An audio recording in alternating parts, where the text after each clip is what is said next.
Good afternoon. I'm speaking on behalf of S&D Group, Socialists, Social Democrats and Democrats in Europe.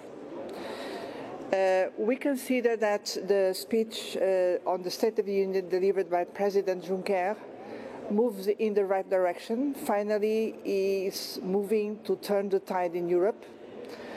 But our alert call is that he needs, and his Commission, they need to deliver. And to deliver on many proposals we, Social Democrats, we have been making since the beginning of this legislature. First of all, we need to make sure that Europe works for all citizens, providing full respect by their fundamental political rights, but also making sure they have updated social standards all over their lives, when they are children, when they are young people, when they are adults, when they work, when they go to pensions. That's why we call since the beginning for a strong European pillar of social rights. And we want this to be delivered on concrete measures for all of these citizens.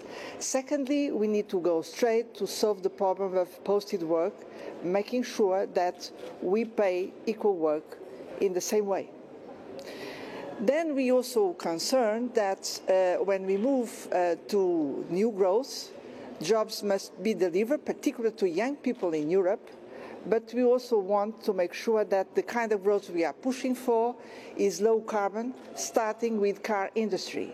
The car of the future is indeed a low carbon emissions, and we need to change this once and for all. Then we also are calling, and we want this to be delivered, that Europe should no longer be a machinery for divergences and inequalities, because they are still there when we compare regions, member states, and many citizens. Europe must be a land of prosperity and fairness. And in order to deliver this, we need to have a new brand European budget, putting convergence, cohesion at the center. This is the only way for Europeans also to meet their external challenges, and there are many. We believe that this is the time for Europe to become a strong, democratic, political entity, defending our values, our way of life all over the world. Europe must remain a strong pillar of the multilateral system, and in this framework, we need to come with real solutions to address the refugee crisis, the migration, and we know that the only way to address is to go to the root of the problem, which is to support peace and development in the origin countries.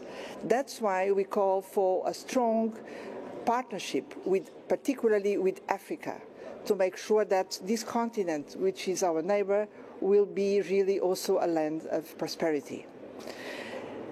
On the political dimension, we support the proposals coming from the President. They reflect our calls when it comes respecting political fundamental rights, making sure that when we elect the President of the European Commission, we should be based on candidates being presented by the European political parties, so enhancing democracy at European scale.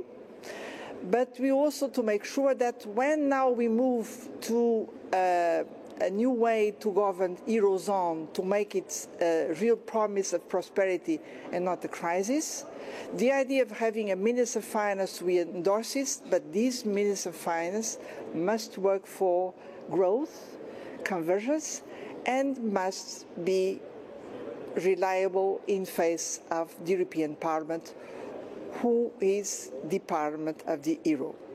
So we consider that President Juncker is moving in the right direction, but he must deliver, and we will be at the center of pushing for this here in the Parliament and all over Europe. I cannot resist also to comment a certain kind of pirouette we just had in the last minutes of the debate, coming from EPP leader, Mr. Weber, when he says now that EPP will be also in favor of social Europe, promoting the Paris climate change deal, or addressing the refugees crisis. So far, the EPP has been resisting to real European solutions. So I hope that for the next period, we can count on new positions, and this is a condition which is fundamental for the European Parliament to be led by those who should lead Europe, meaning progressive European forces. Thank you, Ms. João Rodrigues. And now for the Parliament itself, we are waiting for Mr. Antonio Tajani. Thank you. Thank you.